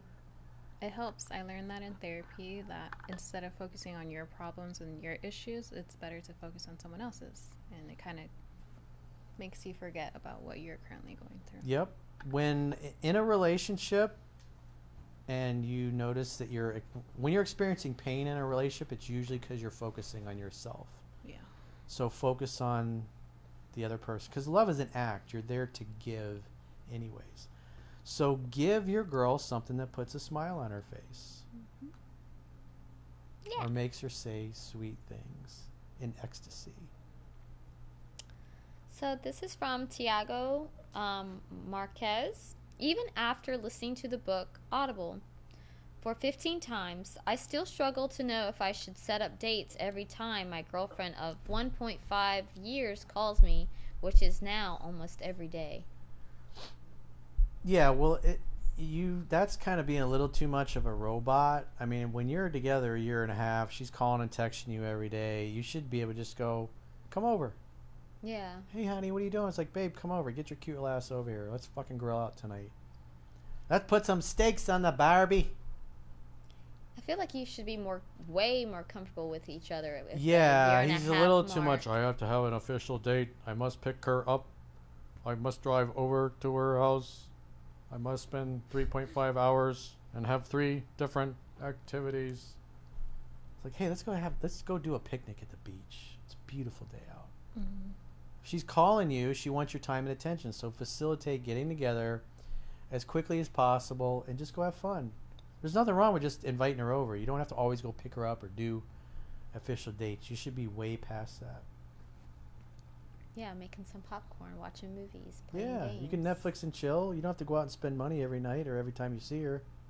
Again, a year and a half, that tells me that there's a lack of closeness and intimacy. She should have, a closet at your house that's full of her shit and her shoes, and your bathroom should have her crap everywhere, curling iron, makeup, different brushes for different makeup things that she's got, tampons, maxi pads, shampoo, the whole nine, everything. Her shit'll be everywhere. He says, I tend to set dates on average twice a week. We live 30 minutes apart. Well, I mean, she should be coming over and staying the night sometimes too. Yeah, that's the not that weekends or far. something.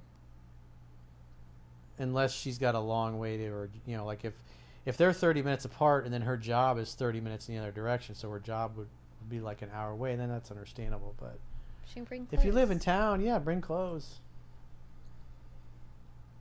That's another reason why, when I was younger, it was fun to date and do planes, trains, and automobiles, but that gets really old. There's nothing like just having a girl that's 10 or 15 minutes away.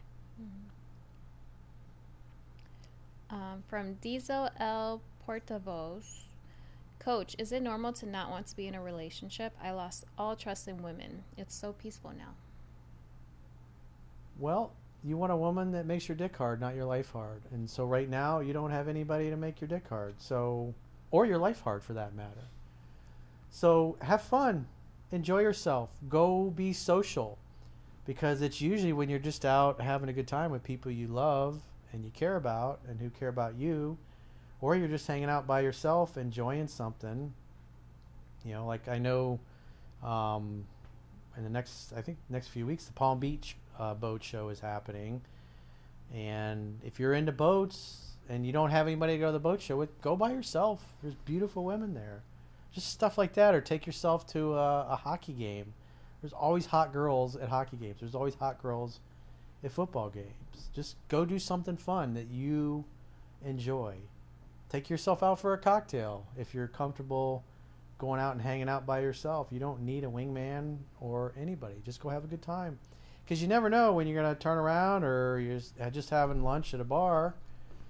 Maybe you're at a nice restaurant, eating lunch at the bar, and a smoking hot girl comes and sits next to you because she liked what she saw when she walked in, and then you start shooting the shit. Come to find out, you have a ton of things in common. You actually even know some of the same people. Life happens when you move. Stagnation happens when you die. Dan Beaters says, just want to give you a big thanks for changing my life. 10 years and 30 read-throughs later, I am now a founder and CEO of my own company. This all started with you. Have a great weekend, all from the UK. Oh, congratulations, Dan. Congratulations, Dan, man. That's awesome. What a great success story. Thank you for sharing.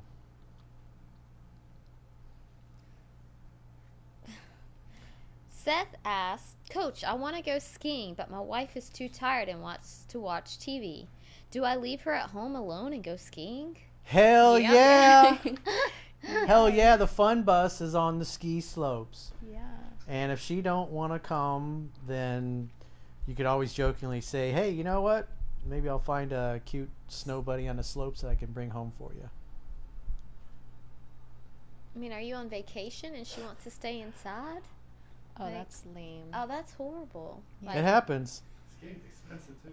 If you're one of the things that's always fun, that's easy to do, is like snowmobile tours when Ooh. you're skiing. Those are a lot of fun because that's something that's easy to do. It's she just basically sits and gives it gas and steers. Mm-hmm. And usually the guides are usually really fun. They take you out in nature and you see all kinds of animals. It's so beautiful and peaceful. So you could do that. Why is she so tired? what's wrong Maybe with her? she's pregnant Eating too many bonbons. and hasn't told him yet. Just get a Celsius. She doesn't want to do it, so tell her to go. Say, hey, here's a couple $100. Go shop till you drop in town. Like if you're in Breckenridge is a really fun ski place to go hang out at. It's like there's lots of little shops. Give her some money and tell her to go shopping while you hit the slopes, and tell her to buy something sexy because you're going to take her out for a nice date in the evening. Yeah, that would be nice. Oh my god. Some of these names on here. Jared said, "Hi, Coach. Advice for a young, stable man just moved to downtown San Diego. Where are places to find high-quality women, people, and friends?"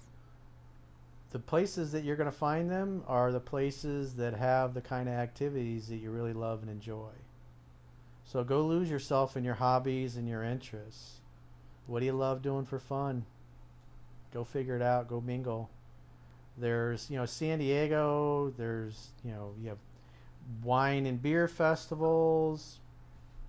They have food festivals. They have, like I know where I live, once a quarter they shut the street down and they do all kinds of, they have artists from all over the country that come here to sell their sculptures or their paintings or all kinds of other stuff. So get out and go mingle with other people. And the more the activity is something that's fun and enjoyable, maybe there's, like San Diego is, because I've been to trade shows and stuff there. San Diego is a great place for conventions. So maybe you're in like a Comic-Con convention or something like that. I mean, go to a sporting event. Go lose yourself in things you love and enjoy. What's so funny, Jade? Yeah, what's going on? You got a good one over there. No, just You're busting out I'm laughing. like, my eyes are like tearing. So the guy, the Tiago Marquez, he's like, P.S. We also talked about sex. I guess namely about going on in hole number 2. She says only after marriage.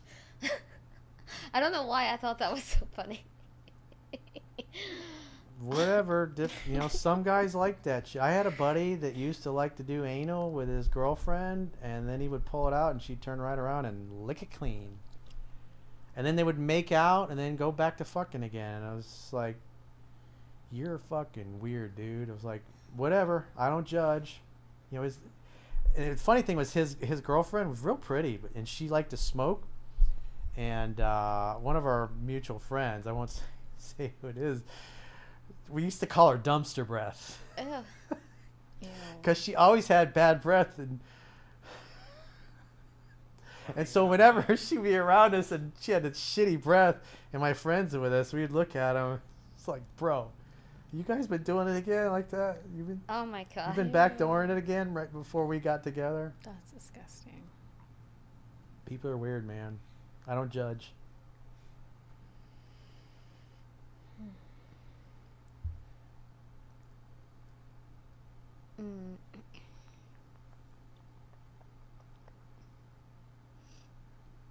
Okay, what are the 3 main I think you asked that already from Tiago. What is it? What are the 3 main reasons why a long-term girlfriend cheats? I didn't ask that. I asked something else from him.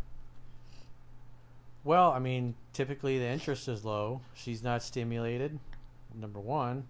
She's bored, especially if it's been a long-term relationship and the people become like roommates because the guy is not dating and courting her.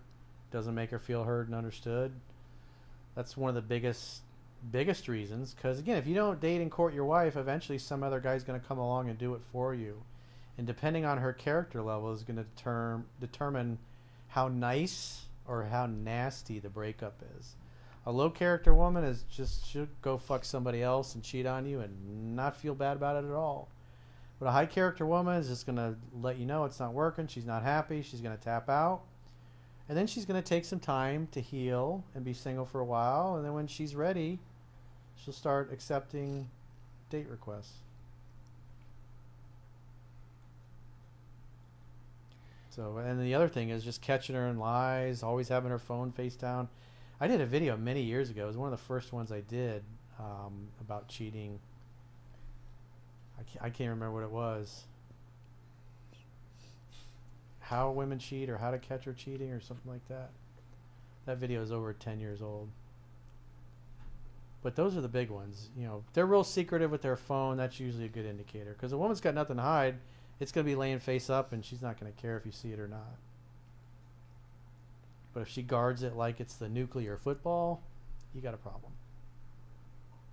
Martin V says, "Hey team, would like some insights on language barriers. It stifles me to inaction. It's awkward. I'm in Russia and speak very little Russian."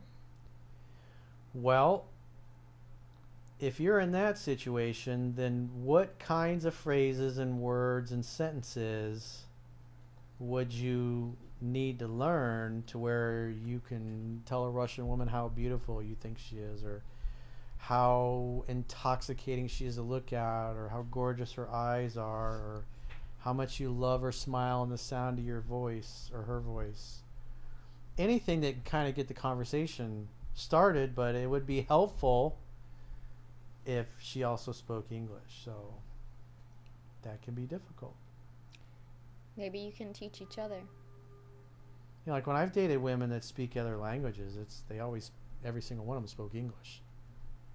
I personally would not, you know, I've talked to some women from overseas that got some pretty strong accents, but you got to be able to communicate. Mm-hmm. And so if you're living there, I mean, that's the best way to learn Russian. You got to. You're in their country. Yeah, you got the Duolingo is a great app that you can use for that. And when you're free, you have free time, you should be obsessing over trying to learn as much Russian as you can so you can get by. Just sitting around going, oh yeah, I don't speak the language, what am I going to do? It's like, you got to participate in your own rescue. So get out there and learn it. Learn the language. You're there. That's immersing yourself is the best way to do it.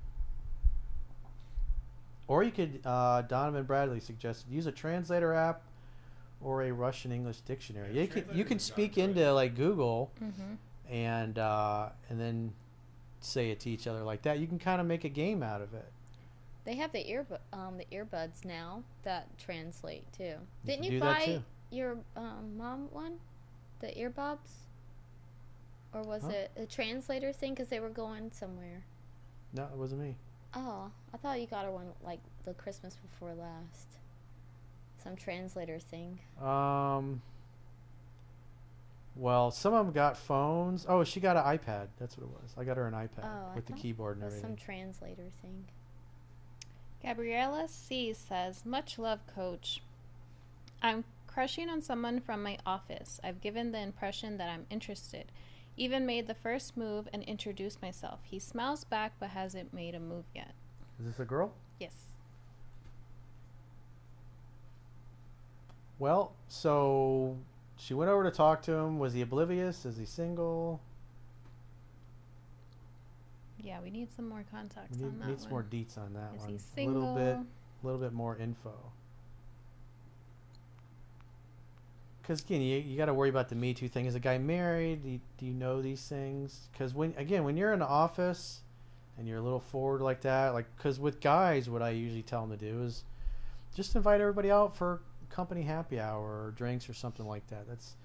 That's important. Like when you're picking where you're going to work, is you want to work with people you like and you can hang out socially and do fun things. And I've always been blessed everywhere I worked. I always work with a bunch of cool people.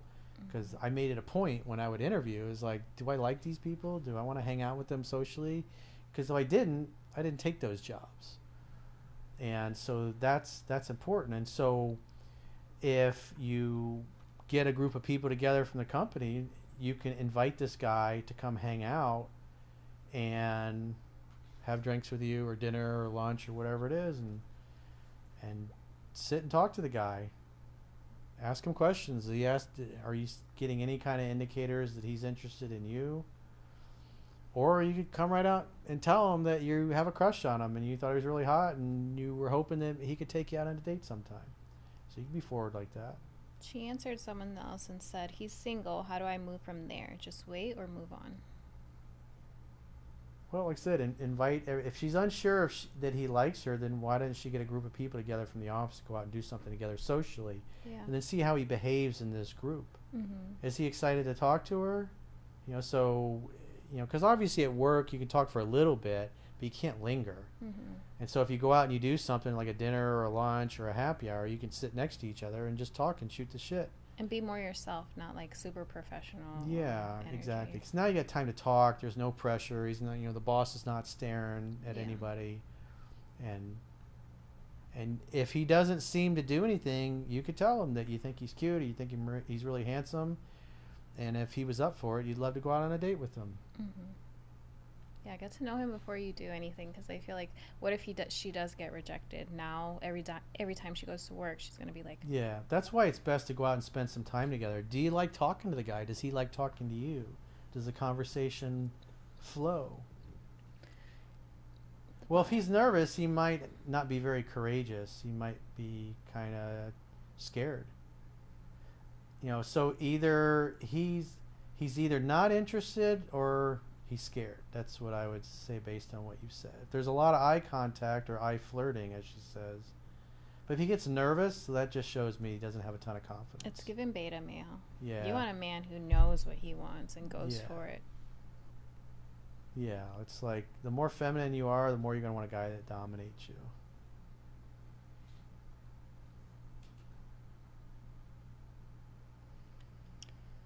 Where was it? What you got? Next question on.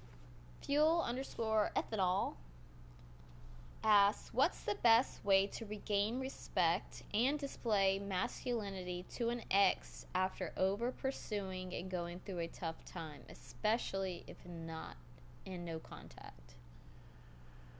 Well, the mindset that he's got is he's trying to prove himself to her. How do I get her attention? How do I win her back? But if she dumped you, well, you need to focus on what's in the book and applying it and getting better.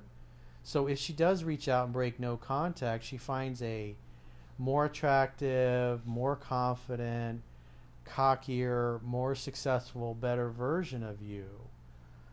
And then you just follow what's in 7 Principles, get an ex back. Invite her over to make dinner at your place. Hang out, have fun, hook up. But if you're in no contact, then as far as you're concerned, you're never ever going to speak to her ever again as long as you live, unless she reaches out to you first. Because unless she breaks no contact, there's no way to fix it again, because you got dumped. So it takes two to tango, and it takes two people that want to work things out. And so if you're in no contact, you've basically both walked away from the negotiating table and you haven't heard anything. So as far as you know, she's going to ride off into sunset and you're never going to speak again.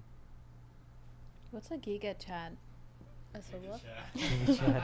Oh, that's the meme, right? Yeah. The guy with the perfect chin, the dark beard, and he's all jacked. Oh, Crimson Chin. Crimson Chin. Crimson Chin. Yeah. No, I haven't.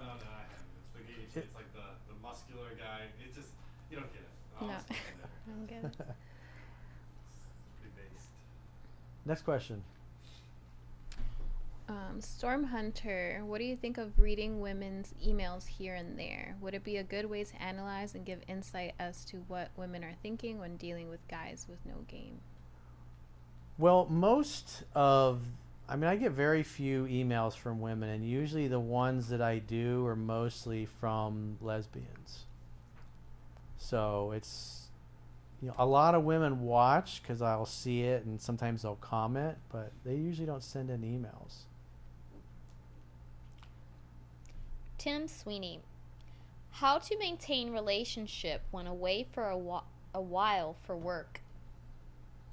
Well, if you're in a relationship and you're following what's in the book, the girl should be in love with you and always contacting you multiple times a day. So if you're away, then you should at least do one date, maybe, in your serious relationship, at least 1 or 2 dates a week, just digitally. Maybe you got kids or whatever, so you're going to have to stay in contact. But you should make some time to just sit down, be present with your girlfriend or your wife, have a glass of wine or coffee or tea or whatever if you're not a drinker. And it's like a virtual digital date where you guys can both have food and you can eat dinner together as if you were at a dinner table together. I did that. Yeah, the difference is she's somewhere else. Mm-hmm. And because that shows you care and you're present with her and you want to hear what she's got to say, and she should be doing most of the talking, and maybe 20 to 30% of the talking is done by you, because in that that way you're giving her time to bond and connect and be present with her. And so I would do that. Like I said, probably it depends on how much free time you have. If you're like 2 weeks and you're stuck in a hotel, it'd probably be nice to chat with your girl. And if you got kids, well, of course they're going to want to talk every night. And so you'll probably be doing a video call every night with the kids, and they'll want to see what you're doing. But if it's somebody you're just dating, there's no kids involved or whatever, I would say at least once or twice a week, just have a date where the two of you, especially like when you're back home, if she's always with you and you're always with her, she's going to not be okay with just talking once a week at that point. She's going to probably want to talk several times. And usually what happens is they FaceTime you when you're available. But it'd be nice to at least one kind of formal date a week where you sit down, you have dinner, and you have drinks together, and as if you were on a date in person until you return. So you can give her the meat missile and the hot beef injection when you return. Mustang CT asked, are you strict on not reaching out when they say they'll let you know when she's free and she hasn't got back to you within 1 to 3 weeks? Well, if you asked her out and she says, I'll figure it out when I'm free, and then 3 weeks have gone by, well, guess what that means? She's not into you. She don't give a fuck. She's not that into you. Or oftentimes what will happen is you'll date a girl and she's really into you, and then that happens. You try to make a date, and in previous times she would give you a date on the spot, but when she's like, I'm not sure, there might be another dude in the picture or an ex.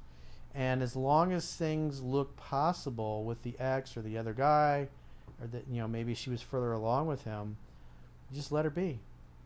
Because you got to give women the time and space away from you to wonder about you, to think about you, and to follow through on their plans and their commitments to you, or to flake out and disappear from your life forever. So 3 weeks you haven't heard from her, she don't care. On to the next. She may reach out down the road, and then just invite her over, hang out, have fun, hook up. Yeah, and you should also have options so you don't have to worry about whether this one person has reached out to you in 3 weeks or not. Yeah, that tells me he's a little bit of one-eyed-itis. He's a little too focused on her and how much he likes her, and he's kind of ignoring the fact that he hasn't heard from her in 3 weeks. She don't give a fuck. I mean, it's harsh. That's the way it is. But at least you know. If you just look at her actions are she don't care. And most women are not going to want you. And that's okay. All you need is one good one. Carlos Cardenas says, I live in Seattle, Washington. The women here are standoffish. They have that kind of vibe. How would you go about dating and courting in this type of environment? Well, Seattle's pretty woke, so there's a lot of lefties there, and so that's just kind of par for the course, because a lot of those women, they believe whatever the TV says, and so they're naturally going to be more in their masculine.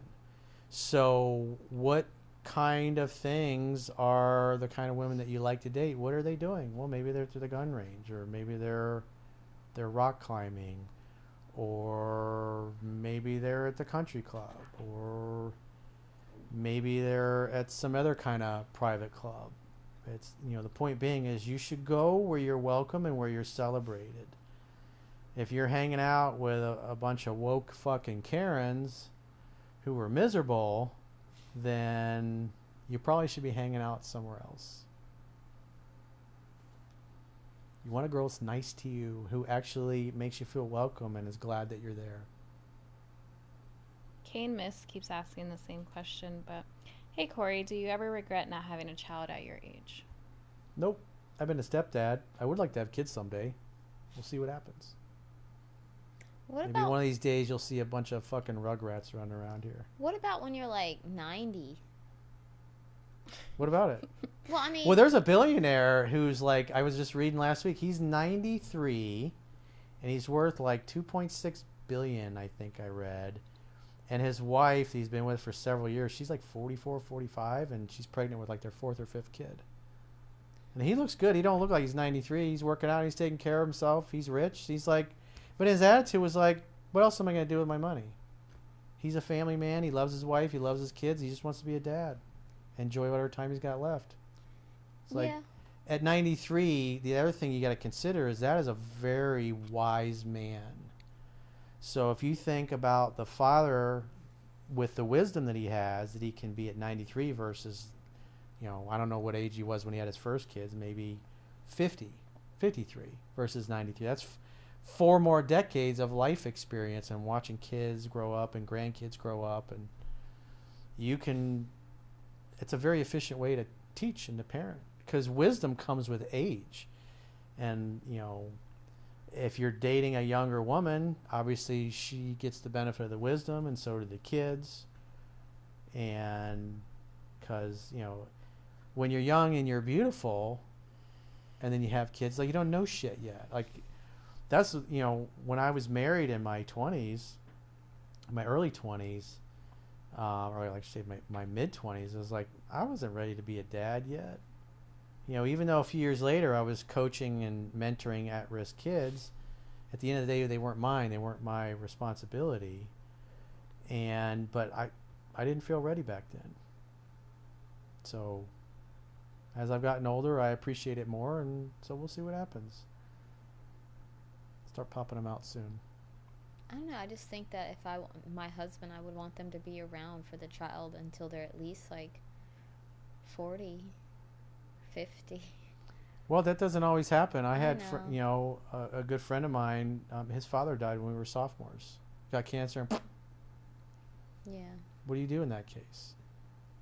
I had friends I grew up with. Both their parents were dead by the time they graduated high school. What do you do then? And their parents were young, or they died in a car wreck. So life is messy. Look at Gene Hackman, the famous actor, one of my favorite actors, and he retired like 20 years ago. And I think he got divorced. He was like in his 40s, I think it was. He had a bunch of kids with his first wife, and he got divorced in his I think he was in his 50s. And then he met his second wife, and so he's like in his 50s. She was in her 20s, I think, and she was working at a gym that he frequented. And they met. They started hanging out, started dating, and he spent the rest of his life with her. And so both of them just died. She was like 62, I think, or 62 or 63, and he was like 93. They were like 30-year age gap. And so what they realized was that, she was his caretaker. He had like dementia and stuff like that. But apparently she got some kind of virus that comes from like rodent urine and rodent feces. Ew.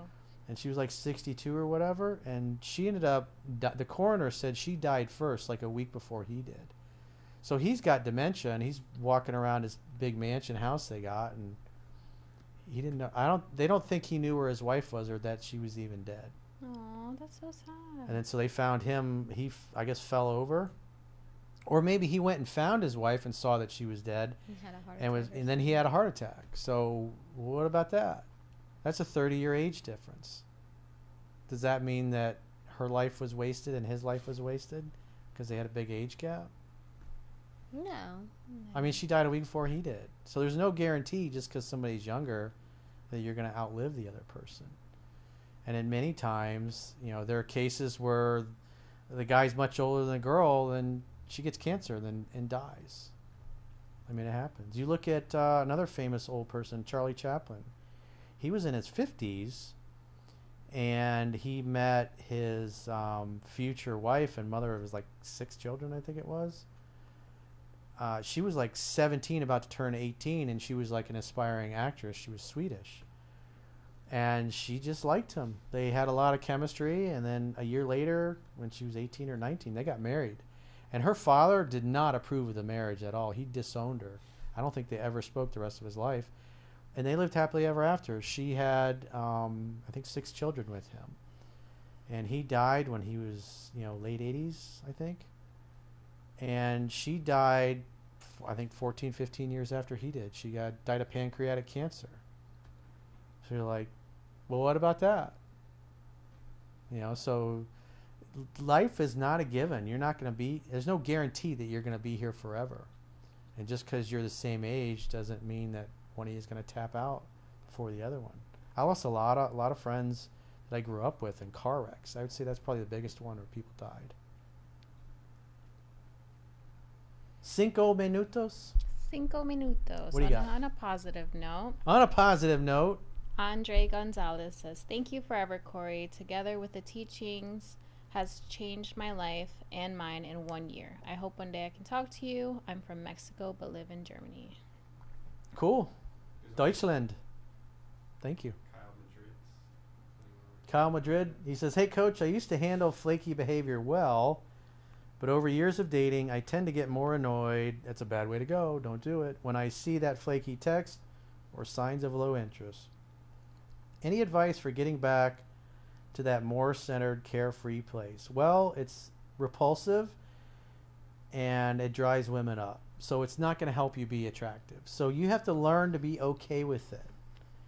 And so you're just going to have enough of these kinds of events happen to where you want to blow your fucking top and you want to get upset and you want to get angry and you want to punch the wall or whatever. And you're just going to have to breathe and be okay with it and suck it up and let it roll off your back like water rolls off a duck's back. It isn't art. It's something that when I was younger, when I was in my 20s, I was not very calm about that shit. It would drive me crazy. Mm-hmm. But once I realized and saw the damage that it does and how much it turns a woman off and how it doesn't make her feel safe, because masculinity is calm, it's like you can't do it. If you want your girl to be attracted to you, or women in general, you can't freak out and lose your top over it. And at the end of the day, you're looking for somebody who makes a mutual effort. If the girl's not making a mutual effort and she's flaky, well, give her the gift of missing you. Maybe you should match and mirror that action. Because where guys get upset is when the woman is not showing the same interest, then they get butthurt about it. And they start trying to fix it. And what happens is you come off as smothering and insecure and needy and neurotic, which again drives women up. So do things that make them wet and excited for you. And if the girl that you like is not getting wet and excited for you, then go find one who is. You have to disengage with women that are not making a mutual effort. That is a self-loving thing to do. If she don't want you, then go find somebody else. Because who knows? Maybe that girl sees you with somebody who's really hot and she goes from not giving a shit to going out of her way to try to seduce you. I remember, I've used this example over the years. I remember one time, one of the girls that I worked with, she wanted me to meet one of her girlfriends. And she was seeing and hooking up with one of the other guys in the office. And so we went out on like a double date kind of thing. And I didn't think the girl was, she was kind of a butterface, to be honest with you. She had a nice body. Everything was nice, butterface. And, you know, we get introduced and, you know, she's sitting down across from me. I think we went to have some sushi downtown Orlando. And we had a VIP table at Taboo later, which was John Morgan's place that he had back in the day with Howie from the Backstreet Boys. And I think Mark Nejame as well. I think he was an investor in that back in the day. It's like 25 years ago. But we go there and I'm taking everybody to dinner, and so this girl's just kind of being a bitch and kind of snotty, and I'm just thinking to myself, I didn't say this to her, but in my mind I'm like, you're not fucking even remotely hot enough to have this kind of an attitude. And so after we got finished, it's like I was kind of walking in front with my friend and the girls were kind of behind us, and then we went up Taboo, the VIP, through the velvet rope, whole 9 yards. We had a table for, I don't know, like 10 or 12. And a bunch of other, you know, friends were there. We had some girls that we knew were there. There may have been some strippers that we invited because one of my friends liked to date the titty dancers. And one of them was kind of sweet on me. And so we sat down. I didn't even really look in this other girl's direction the whole night, and so we're hanging out and everybody's having a good time, and so there's always girls around, and I like I said, I didn't even look in this girl's direction anymore because there were prettier girls there. And then I don't know, 11 o'clock, 12 o'clock, 1 o'clock, she came up and whispered in my ear and she said, "Is there some place that we can go and be alone?" And I said, "Okay." I paid the check. And we went back to my place. So, and that girl went from having a shitty attitude to basically wanting to have sex with me. And the next day I was talking, you know, we were in the office, and my friend, female friend who was dating one of the other guys that worked for me, she came in my office, was laughing about it, and she was talking to her girlfriend. And she's like, "What happened with you and Corey last night?" She's like, she basically admitted that she slept with me, and she's like, "Why? Did you like him?" She's like, "Well, no." And she's, "Well, why did you sleep with him?" She's like, because he was ignoring me and not paying any attention. He was talking to these pretty girls there. I was like, so indifference is the difference that makes a difference.